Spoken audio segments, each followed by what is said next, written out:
কিয়ামতের দিন আমার নাজাতের উসিলা হবে, নাকি কিয়ামতের দিনে সেতুগুলো আল্লাহর কাছে আমার পক্ষে সুপারিশ করবে? আরে যদি আল্লাহর জমিনে আল্লাহরে রাজি করতে না পারি, এই রাস্তা ঘাট খাবার দাবার এগুলোর কোনো দাম থাকবে না। তখনই দুনিয়ার নিয়ামত গুলো উল্টো জাহান্নামে আরো বেশি মাইর খাওয়ার কারণ হয়ে যাবে।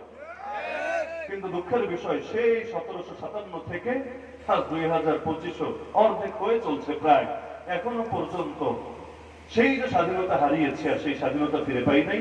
মাঝখানে একবার এসেছিল, ওই যে বললাম সৈয়দ আহমদ শহীদ রহমতুল্লাহর হাত ধরে বিজয় যাত্রা শুরু করেছিলেন, এক মুফতি ফতোয়া দিয়েছিলেন। মুফতিদের ফতোয়া বড় দাম আছে, সেকুলাররা বোঝে না, নাস্তিকরা বোঝে না, কিন্তু বাস্তবে মুফতিদের ফতোয়ায় অনেক দাম আছে।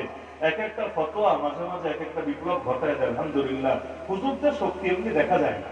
আসলে হুজুরদের শক্তি এমনি দেখা যায় না। তাদের হাতে বোমাও নাই, তাদের হাতে অস্ত্রও নাই, তাদের হয়তো বড় কিছুই নাই, কিন্তু তাদের সাথে আল্লাহ সম্পর্ক আছে। আর কিছু থাক বা না থাক, ওইখান থেকে যদি ফয়সালা নেমে আসে, পৃথিবীর মানুষ সেটাকে কিভাবে ঠেকাতে পারে?